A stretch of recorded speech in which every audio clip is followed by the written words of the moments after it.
우리 나에게 건강이 있는 것 찬양 드리도록 하겠습니다.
길었던 것 같은데 갑자기 저도 예전에 인천에 있을 때그 신방명 교회에서 했던 일들이 생각이 납니다.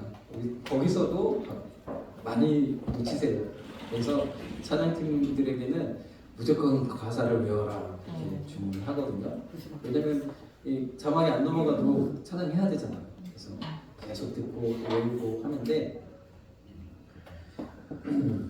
가사를 못 외우는 그게 참 있습니다.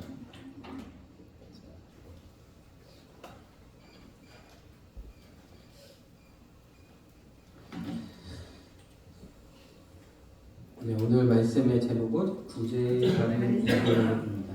구제에 관한 이야기.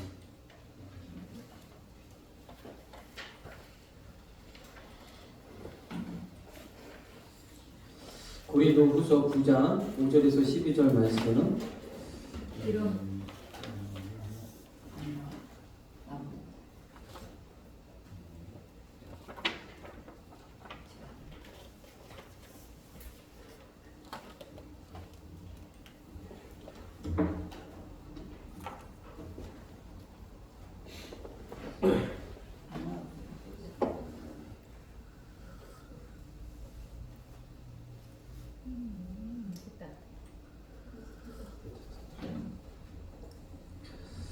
고린도후서 9장 5절에서 12절 이러므로 내가 이 형제들을 먼저 너희에게 가서 너희 전에 약속한 언약을 미리 준비케 하고 검문할 것이 필요한 줄 생각하였노니 이렇게 준비하여야 참 영도답고 억지가 아니니라. 이것이 곧 적게 심는 자는 적게 거두고 많이 심는 자는 많이 거둔다는 말이로다. 각각 그 마음에 정한 대로 할 것이요 인색함으로나 억지로 하지 말지니 하나님은 즐겨내는 자를 사랑하시느니라. 하나님이 능히 모든 은혜를 너희에게 넘치게 하시나니 이는 너희로 모든 일에 항상 모든 것이 넉넉하여 모든 착한 일을 넘치게 하게 하려 하시니라. 기록한 바 저가 흩어 가난한 자들에게 주었으니 그의 의가 영원토록 있느니라 함과 같으니라. 심는 자에게 씨와 먹을 양식을 주시는 이가 너희 심을 것을 주사 풍성하게 하시고 너의 의의 열매를 더하게 하시리니 너희가 모든 일에 부요하여 너그럽게 연모를 함은 저희로 우리로 말미암아 하나님께 감사하게 하는 것이라. 11절까지네요. 네, 감사한 것이라. 네, 오늘 말씀은 이 성경 신약의 그 대표적인 헌금에 대한 말씀이죠. 연보.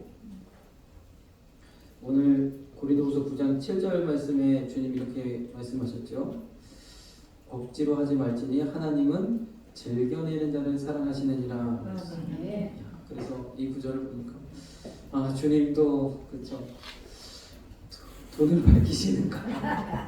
우리 보고는 돈을 사랑하지 말라고 하셨는데 즐겨내는 자를 사랑하시다니. 그래서 하나님께서 이렇게 사도 바울을 통해서 말씀하신 이유가 있는 줄 믿습니다. 이렇게 말씀하신 이유가 있죠. 계속해서 제가 말씀을 드리는데 우리가 이 지금 자본주의 시대를 살아가고 있잖아요.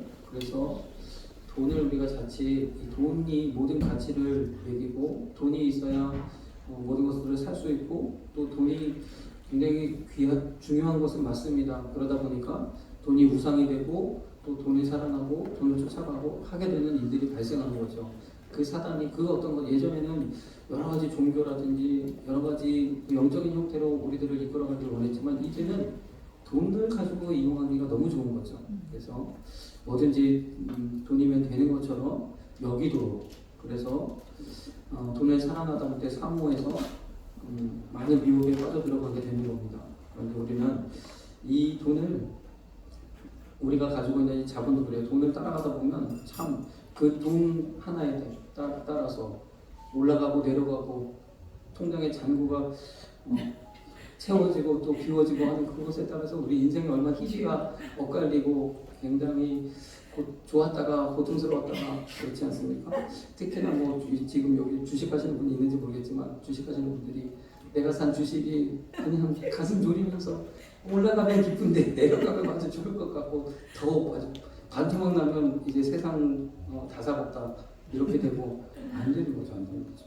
그래서 우리는 이 돈이 우리의 어떤 것이 아니라 돈은 돈 자체로 가치 중립적인 것이고 우리의 가치를 측정하는 그런 도구인 것을 깨달아서 그렇게 돈을 따라가는 것이 아니라 이 가치를 가지고 생산성을 만들어내는 우리에게 주어진 이 자본을 가지고 생산성을 더하시는 그것이 자본주의의 논리인 것처럼 우리도 마찬가지예요. 하나님을 섬기는 데 있어서 우리가 이 돈이라는 것을 자본이라는 것을 통해서 하나님의 섬김을 우리가 나타낼 수 있다는 거죠.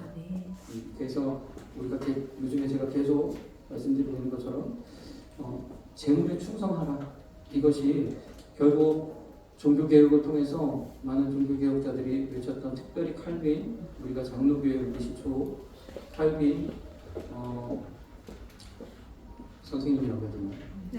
칼빈께서 말씀하신 직업 소명설이 다 이러한 맥락 속에서 나오는 줄로 믿습니다. 우리에게 주신 이 직업을 우리는 잘 이것을 통해서 하나님께 영광을 돌릴 수 있어요.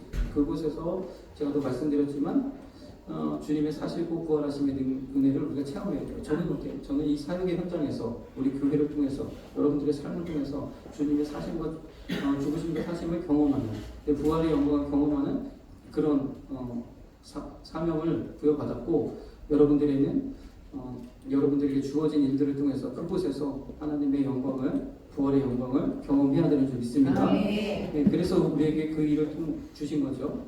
그러다 보니까 참 세상에서 살아가는 것이 힘들고 어렵습니다.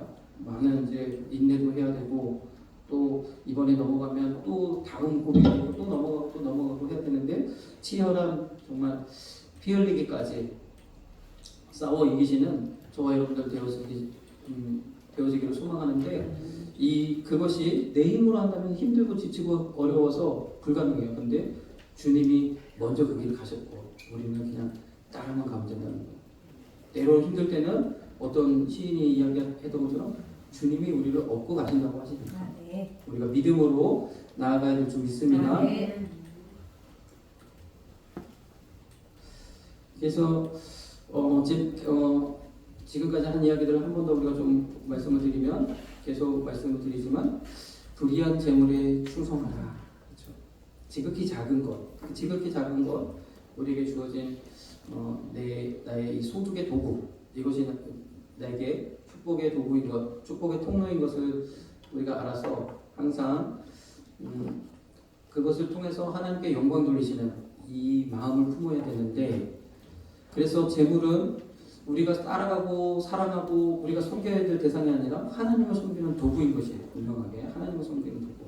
내가 잘 되고 잘 살고 좋은 거 먹고 그렇기 위해서 이 재물이 필요하다. 일정 부분은 뭐 필요가 있겠지만 그보다도 이 재물을 우리가 하나님 마음에 합하게 사용하신다는 것은 하나님을 섬기는 도구로 쓴다는 거죠. 우리가 하나님을 섬기는 방법들이 여러 가지가 있겠지만 저 재물은 그 도구들 중에 하나인 것. 그래서 이 누가복음 16장의 말씀처럼 재물의 훈련이 결국 경건의 훈련이 된다. 재물의 훈련을 잘 받으시면 이것이 곧 경건의 훈련이 되어져서 하나님을 잘 섬기게 되어지는 줄 믿습니다. 또한 여러 가지로 우리가 경건에 훈련할 수 있죠. 말씀 운동, 기도 운동 또 그런데 이 재물이라는 것, 세상에 주어진 내 직업, 소명, 사업자 이 운영을 하다 보면 이 모든 게 다 필요하거든요. 기도도 필요하고 말씀도 필요하고 하나님 편에 의로움으로 사는 것도 필요하고 그래서 재물의 훈련이 곧 경건의 훈련이 되어지는 줄 믿습니다. 디모데전서 6장 9절에도 부하려 하는 자들에게 더하여서 속히 부하려고 하는 빨리 부자가 되려고 하다 보면 결국에는 이 시험과 올무와 여러 가지 어렵고 해로운 정욕 가운데 떨어진다 그랬습니다. 침륜에 빠지고 멸망에 이르게 된다. 그래서 우리는 이렇게 부하려 하는 것이 아니라 하나님이 기뻐하시는 그런 부자, 하나님께서 원하시는 그러한 부유한 삶을 추구하시는 저와 여러분들 되길 소망합니다. 그것이 무엇인가 했더니 누가복음에도 그렇고 마태복음에도 그렇고 하늘에 쌓으라 얘기하셨어요. 하늘에 쌓으라. 우리 지금 자본주의 시대도 마찬가지죠. 돈이 생기고 이제 자본이 있는데 그것을 통장에다가 넣으면 요즘은 이제 바보 소리 듣잖아요. 금리가 워낙 안 좋으니까 옛날 과거에 금리가 막 10% 이렇게 될 때는 통장에만 넣어놔도 괜찮은데 왜냐면 통장에 넣으면 은행에서 각 기업들에게 대출을 해주고 대출들이 막 엄청나게 고도 성장을 이루면서 할 때는 수익률이 굉장히 좋았죠. 우리나라도 뭐 한때 10% 이상 성장할 때가 있었으니까. 근데 지금은 은행에다 넣어두면 안 되잖아요. 그래서 이 돈을 이 내게 주신 이 자본을 잘 관리를 해야 또 잘 해야 잘 사용해야 또 다른 이제 그 생산성을 만들어내는 것처럼 우리의 삶 속에도 이 하나님께 우리가 잘 투자하는 것, 하나님 앞에 우리가 잘 드리는 것, 이것이 또 필요한 줄 믿습니다. 네. 그래서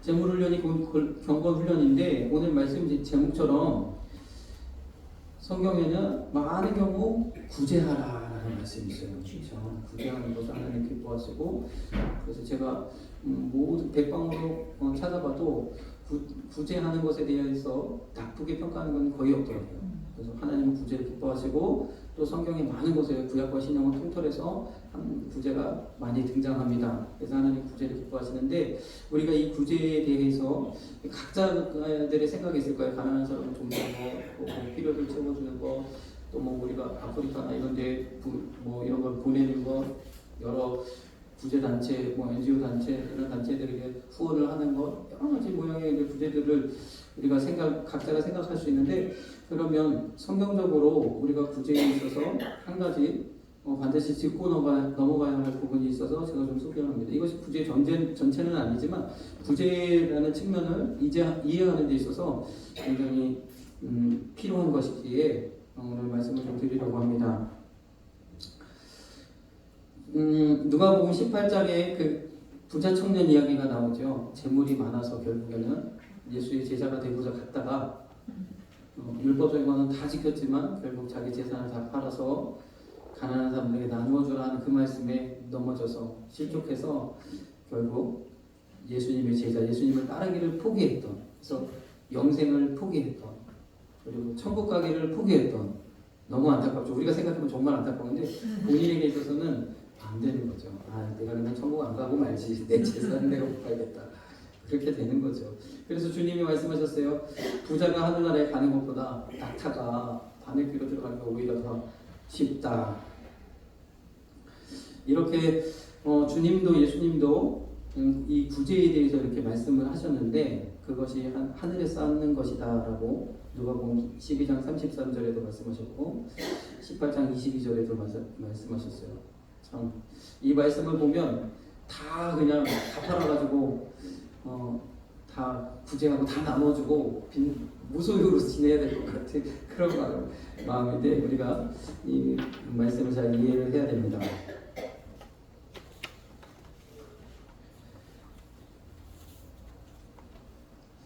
구약의 구제에 대한 말씀들을 좀 제가 찾아봤어요.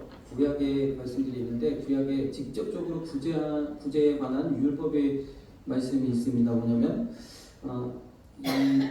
매 3년마다 행하는 11조, 구제의 11조가 성경의 율법에 기록되어 있어요. 특별히 신명기는 모세의 율법이죠. 하나님께서 출애굽기 후반부와 레위기에 직접 말씀하여 기록하신 율법이 있고 또 민수기와 신명기를 통해서 모세를 통하여서 하나님 또 주신 율법들이 있습니다. 이때 이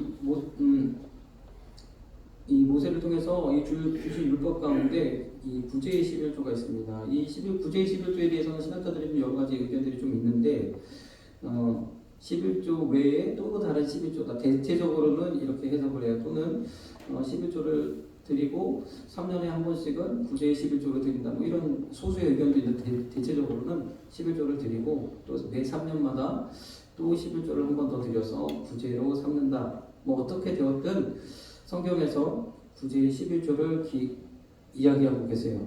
그래서 10분의 1을 다 내어 내 성읍에 저축하여 너희 중에 분깃이나 기업이 없는 레위인과 내 성 중에 무관한 객과 고아와 과부들로 와서 먹어 배부르게 하라. 이 말씀이죠. 근데 여기 보니까 그 해 소산의 10분의 1을 다 내어 내 성읍에 저축하여 라는 말씀이 있죠. 마태복음에도 땅에 쌓아두지 말고 하늘에 쌓아두라. 너희 보물을, 너희 보화를 하늘에 쌓아두라. 누가복음에도 말씀하셨지만 그렇게 말씀하고 있잖아요. 너희를 위하여 보물을 하늘에 쌓아두라. 우리가 하늘에 쌓아두는 그런 지혜가 있어야 되는 줄 믿습니다. 근데 이 구제의 말씀, 구제 11조의 이 말씀을 보면 여기에 뭐라고 되어 있냐면 너희 성읍에 저축하여 그랬어요. 그래서 우리가 이것을 조금 더 다른 말로 표현해 보면 구제 11조를 성읍 창고에 쌓아두라라고 이해할 수 있죠. 이 말씀을 보면 우리가 말라기 3장 10절의 말씀이 생각납니다. 너희의 온전한 11조를 창고에 들여 나의 집에 양식이 있게 하고. 어떤 창고예요? 하늘 창고인가요? 아니고 성전 창고를 이야기하죠. 성전에 11조를 저장하는 창고가 있습니다. 이 성전 창고에 이 11조를 저장하라, 이 쌓으라, 그렇게 이야기하고 있습니다.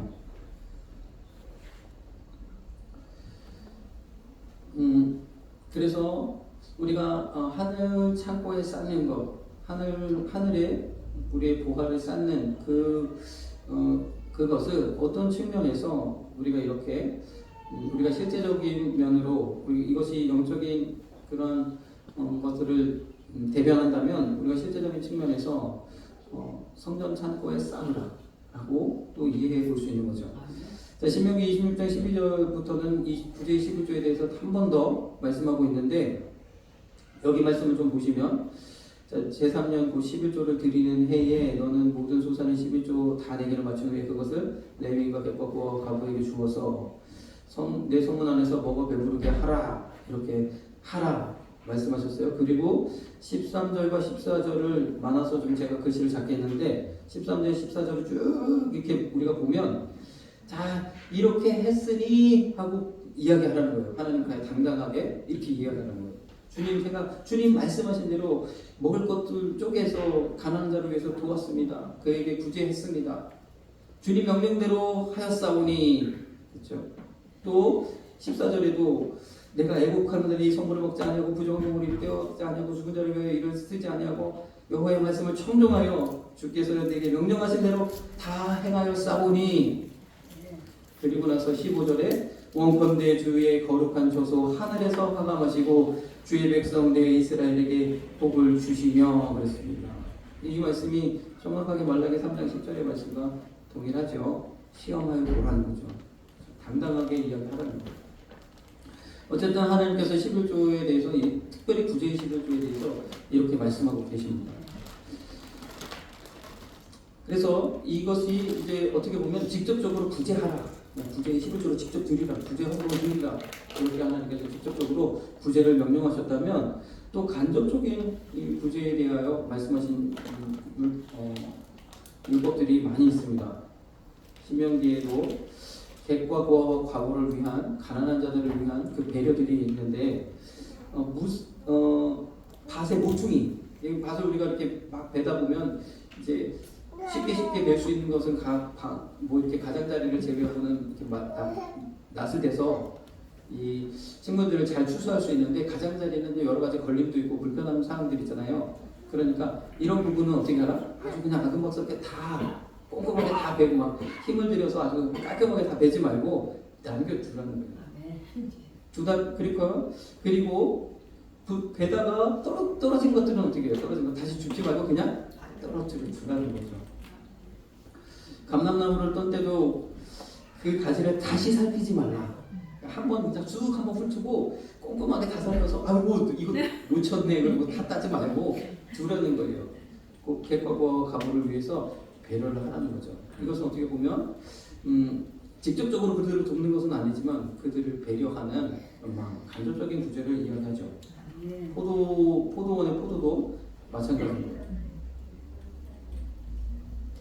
레위기의 말씀에도 분명하게 레위기의 율법 가운데서 분명하게 기록하고 있습니다. 이 간접 구제에 대해서는 레위기 19장 9절에도 모퉁이까지 다 거두지 말고 떨어진 이삭도 줍지 말고 포도원의 열매도 다 따지 말고 떨어진 열매도 줍지 말고. 그래서 우리가 가난한 사람을 배려하는 그 마음을 하나님 기뻐하시는 줄 믿습니다. 네. 자, 그러니까 이렇게 되면 이게 여러분 아시죠? 법에 이렇게 기록이 된다는 건 굉장한 효력이 있습니다. 우리도 작년에 경험해 보지 않았습니까? 법 한 줄이 적용되느냐 안 되느냐에 따라서 이 건물에 대한 권리가 있냐 처음부터 지금 왔다 갔다 했는데 이 정말 무서운 거더라고요. 그래서 법에 한 줄 명시가 되니까 이게 바뀌어요. 주객이 바뀌어요. 그래서 그거 마찬가지인 것처럼 이게 하나님이 정하신 모세를 통해서 기록하게 하신 율법, 특별히 레위기서에 이렇게 기록이 되어져 있어요. 레위기 율법에 기록이 되어져 있어요. 그러면 이 모퉁이의 밭의 이 모퉁이는 누구 거? 가난한 사람의 거. 예. 그리고 포도원에 남은 것과 또 떨어진 이 과일들은 누구 거? 가난한 사람 거. 본인이 가난하다고 생각하시면 내 거다 이거는 그렇게 되는 거죠. 율법의 그 경우에도 심지어는 이런 말씀까지 있어요. 자, 마음대로 포도원에 들어갈 때에 이게 가난한 사람에 해당하는 거예요. 모두에게 해당되는 게 아니라 가난한 사람이 여러 가지 힘들고 어려운 사람이 포도원에 들어가서 배불리 먹도록 먹어도 된다. 그러나 그릇에는 담지 마라. 이것은 진짜 너무했다. 이거는 좀 너무하고 마음대로 먹어도 좋다. 이렇게까지 이야기를 하고 있습니다. 그래서 또 손으로 이거 따는 것까지는 허락해 주겠다. 그러나 낫을 대는 건 이건 너무하다. 가난한 사람들에 대한 이러한 말씀까지 있어요. 그래서 실제적으로 유대인들의 역사를 보면 가난한 사람이 부자 그 상가든지 집 앞에 가서 하나님의 의를 행하십시오. 그 의라는 단어를 막 외치면서 의 하면서 달라는 거예요. 내가 천사야. 내가 하나님께서 명령하신 구제할 수 있는 기회를 너에게 주는 거야. 하면서 아주 당당하게 한다고 합니다. 좀 그러면 좀 이상하죠. 이상해요. 어쨌든 이러한 상황들을 우리가 좀 이제 말씀을 통해서 좀 이해를 하시고 우리도 마찬가지잖아요. 천사가 가끔 찾아오시는데 너무도 당당하게 그래서 1,000원짜리 주면 표정이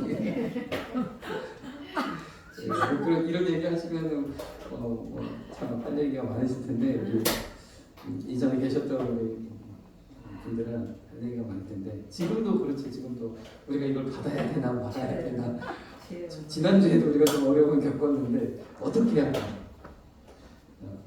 지금도 보면 법적으로 이제 약자들을 많이 보호하고 하니까 이제 좀 그런 분들이 당당해지는 그런 면들이 또 있습니다. 근데 또 참 재미있는 것은 항상 이 가난한 자들, 이 구제의 대상에서 레위인들이 항상 끝나는 거예요. 레위인과 객과 고아와 과부가. 그래서 제가 왜 레위인은 항상 여기에 끼지? 그런 생각이 좀 드는데 그렇습니다. 레위인도 항상 들어있다는 사실은 여러분 기억하시고 구제 대상이라는 거. 왜냐? 분깃이 없기 때문에. 근데 마태복음에 와서 이제 예수님께서 하신 것들을 좀 보겠습니다. 예수님이 우리에게 구제에 대해서 말씀하셨는데 구제는 어떻게 하나? 드러내고 보이고 나팔을 불고 이렇게 하지 말고 은밀하게 오른손이 하는 걸 왼손이 모르게 그렇게 나도 모르게 그렇게 하라는 거죠. 은밀하게 하라는 거예요. 그래서 이것을 우리가 좀 생각해 보면 구제하는 사람만 사실 은밀하게 해야 됩니까? 그러면 구제 받는 사람은 굉장히 이것이 권리이고 그래서 말씀이 기록되어 있으니까 당당하게 받아야 되고 내가 천사라고 그렇게 하고 마치 안 하면 하나님께서 벌 주실 것처럼 이렇게 아니겠죠. 구제도 정말 필요하고 어렵고 힘든 사람이 대상인 것을 우리가 말씀을 통해서 이해할 수 있는 줄 믿습니다. 하나님의 마음은 그것이요. 정말 가난하고 힘든 그래서 내 형제를 돌보고 함께 하나님의 나라 가운데 나아가게 되면 인간 사회가 어쩔 수 없이 이렇게 이런 구조적이 있기 때문에 구조리가 있기 때문에 가난하게 되어지고 어려움에 처한 이들을 돌아보고 구제하라는 측면의 말씀인 줄 믿습니다. 그래서 이 말씀을 우리가 생각해 보면 구제받는 사람도 사실 정말로 힘들고 어렵고 그런 가운데서 이 구제의 그 은혜를 누려야 된다라는 게 마땅하죠.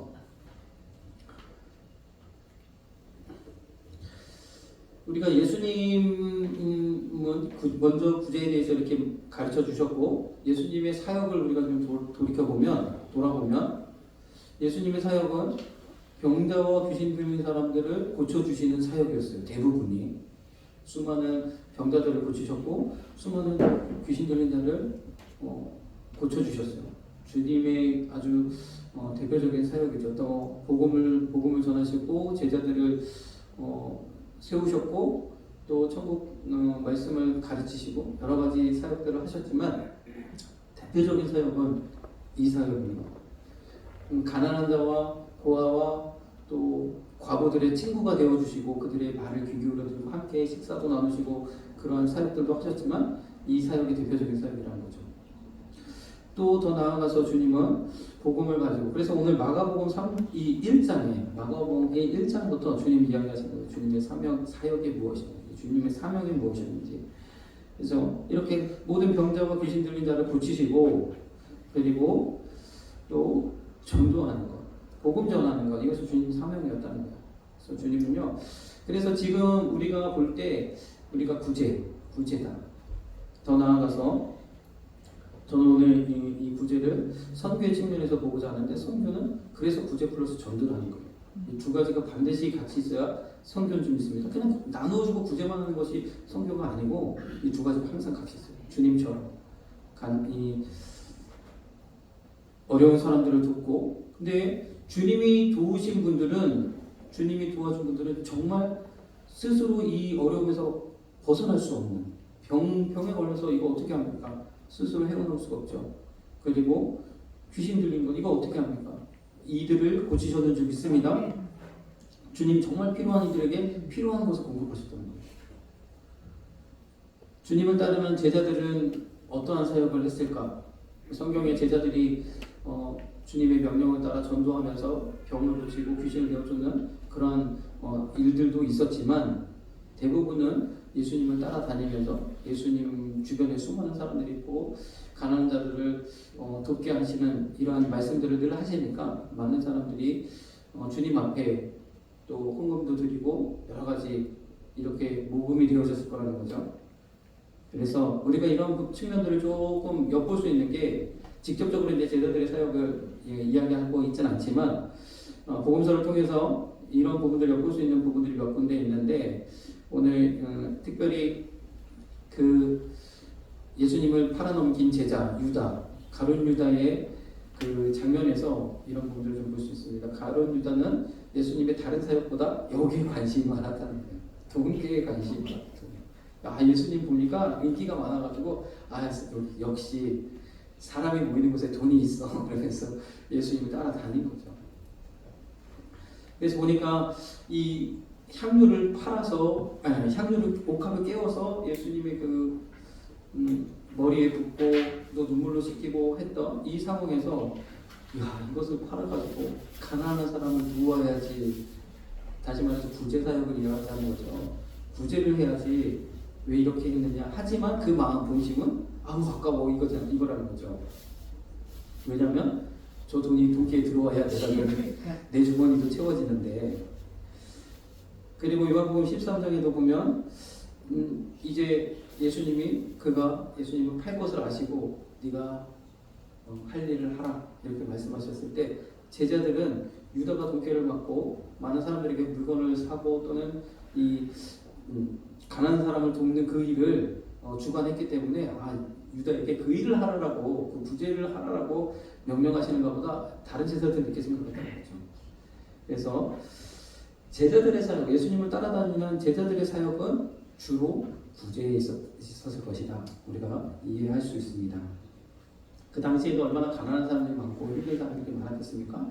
그래서 좀 예수님의 말씀을 듣고 하는 좀 명망 있고 좀 유복하고 좀 그런 어떤 정도 위치가 되는 사람들은 하나님 앞에 아까도 부자 청년에게 구제하라 말씀하셨던 것처럼 그들도 자기 것을 내어서 예를 들어서 삭개오가 있죠. 삭개오가 자기의 재산의 절반을 풀어서 가난한 사람 돕겠습니다. 그렇게 하는 것처럼 그런 일들이 있었다는 거예요. 주님이 말씀하셨어요. 나는 이 땅에 병든 자를 위해서 오셨다. 의원이 병든 사람에게 필요하고 건강한 사람에게 필요 없는 것처럼 의인을 부르러 온 것이 아니고 죄인들을 부르러 오셨다라고 말씀하고 계십니다. 그래서 우리의 구제가 아까도 보았지만 구제를 당당하게 요구하는 그것은 사실 올바른 구제가 아니고 정말 필요한 사람에게 정말 필요한 것으로 공급하는 것이 구제라는 것을 알 수 있는 점이 있습니다. 그 구제에 대한 바른 이해를 우리가 할 수 있어요. 그러면 지난 시간에도 제가 말씀을 드렸지만 이 구제에 대해서 사도 바울은 어떻게 해석을 했느냐? 사도 바울은요 말씀드렸죠. 시편 112편 2절에 있는 이 말씀, 저가 재물을 흩어 빈궁한 자에게 주었으니 그의 의가 영원토록 있고 그 뿔이 영원히 들리리로다. 구제하라 말씀이죠. 구제하라. 구제에 대한 말씀, 재물을 어떻게 사용할 것인가, 재물을 어떻게 하나님 섬김의 도구로 사용할 것인가에 대하여 말씀하셨는데, 고린도후서 9장 9절에 이 기록한 바 바로 시편 112편 9절 이 말씀을 인용해서 저가 흩어 가난한 자들에게 주었으니 그의 의가 영원토록 있느니라 함과 같으니라 그랬어요. 지금 한글 성경으로 좀 번역이 다른 이유는 112편 9절 말씀이 히브리어로 되어져 있는 말씀이고 고린도후서 9장 9절에서 기록한 바 하는 말씀은 70인역 예수님과 이 시대 사람들은 70인역 그러니까 헬라어로 번역된 성경을 인용했기 때문에 그래요. 어쨌든 그래서 조금 어구가 좀 다르지만 이 말씀이라는 거예요. 저가 흩어 가난한 자들에게 주었으니 그의 의가 영원토록 있느니라. 그러면 우리가 한번 이 말씀을 좀 차근차근 살펴보려고 합니다. 이 앞절에 하나님이 능히 모든 은혜를 너희에게 넘치게 하시나니 이는 너희로 모든 일에 항상 모든 것이 넉넉하여 모든 착한 일을 넘치게 하게 하려 하십니다. 여기서 모든 착한 일 하면 보니까 말씀대로라면 흩어 가난한 자들에게 주었으니에 해당되니까 구제를 의미하겠죠. 구제. 그리고 그의 의가 영원토록 있느니라. 이 말씀은 그 다음 절에 있는 것처럼 고린도후서 9장 10절에 있는 것처럼 너희의 의의 열매를 더하게 하시리니 그랬습니다. 그래서 그의 의가 영원토록 있느니라를 9장 10절에서는 너희의 의의 열매를 더하게 하시리라 그랬어요. 그래서 이 말씀을 가지고 이 9절에서부터 10절까지의 말씀을 가지고 하나님께 우리가 물질로 하나님께 심고 또 우리가 재물을 얻고 재물을 또 누리고 할 때 이런 모든 방법도 의로워야 된다라고 이제 해석을 하시는 분들도 계세요. 근데 우리가 이 말씀을 좀 더 자세하게 좀 들여다보면 그래서 이 인용하신 말씀을 앞뒤로 해서 9장 8절과 9장 10절이 이렇게 되어져 있는데 이 말씀이 내내 같은 이야기를 하고 있다는 걸 알 수 있죠. 그래서 하나님이 능히 모든 은혜를 너에게 넘치게 하시나니 이는 너희로 모든 일을 하는 모든 것이 넉넉하게 이렇게 말씀하고 있을 때에 하나님은 은혜를 주셔서 감당하게 하신다는 거예요. 은혜를 주셔서.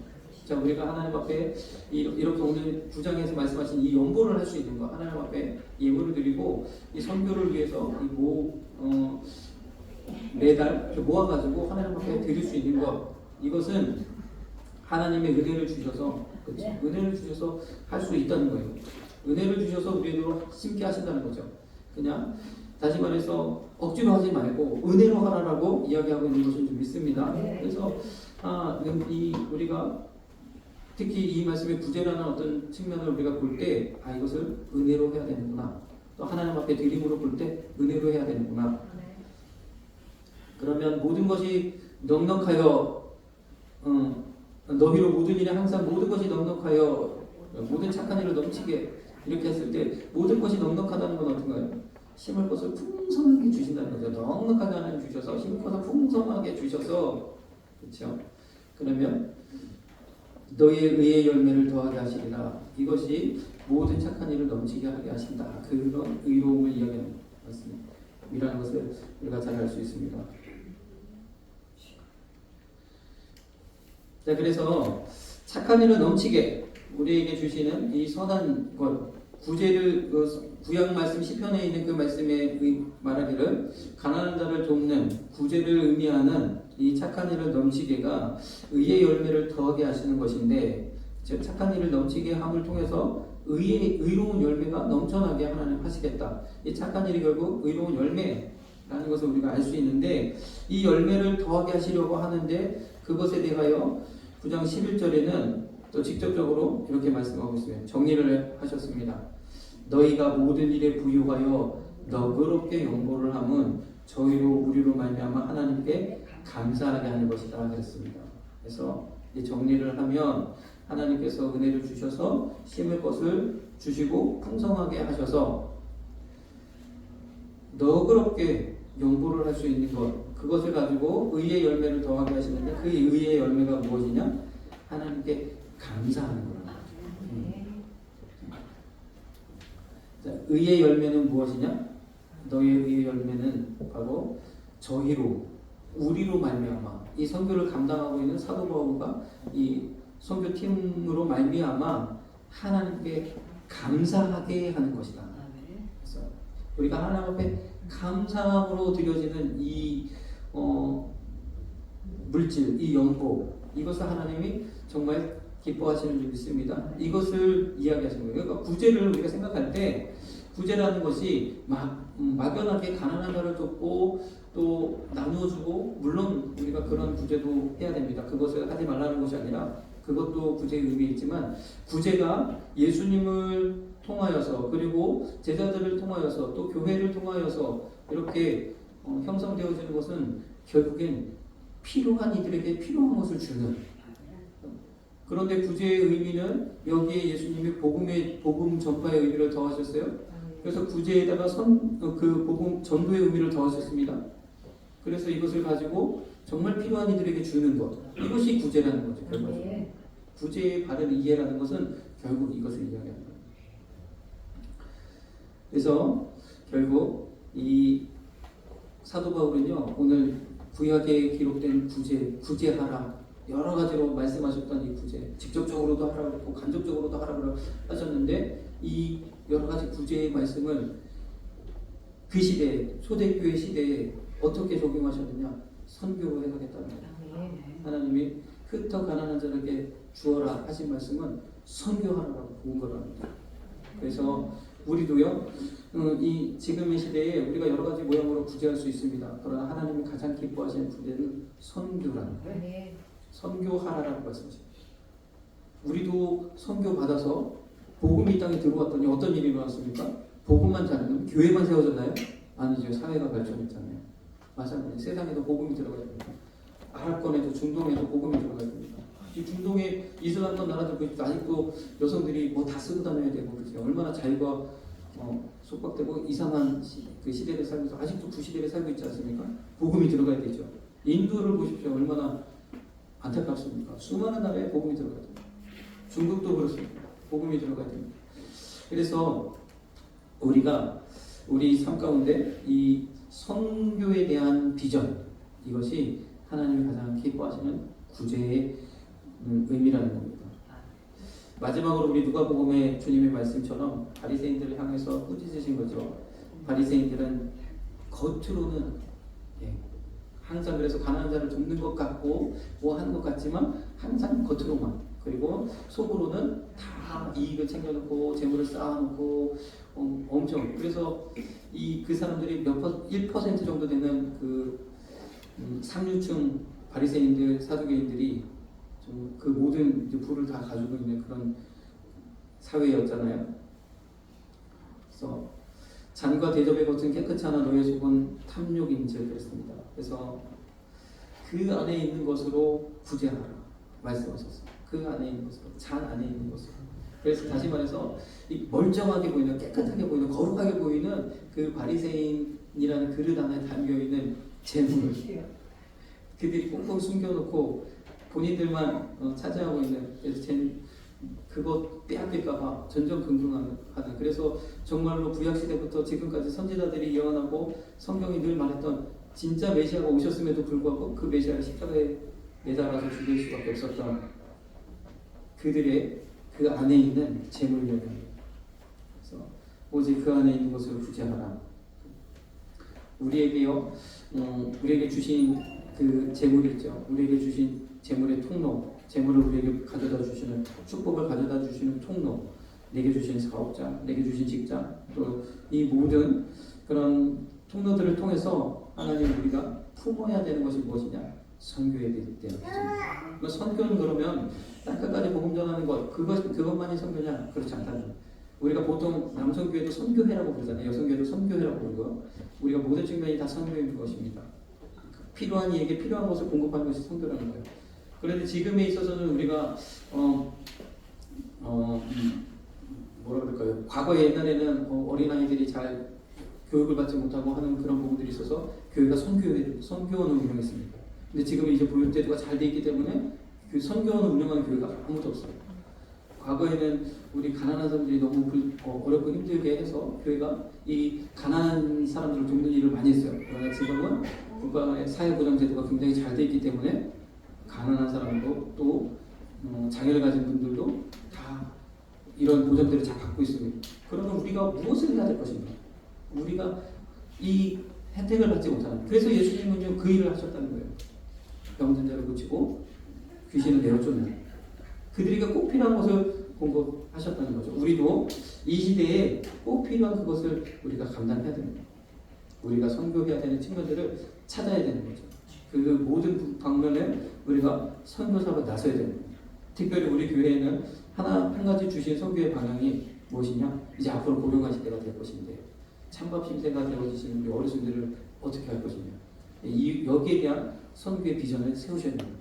그래서 나에게 주신 하나님의 이 사업장을 통해서 하나님 복을 주시고 우리가 늘 부르짖는 것처럼 천배의 복을 하나 채워주시면 내가 이런 비전을 이루겠다.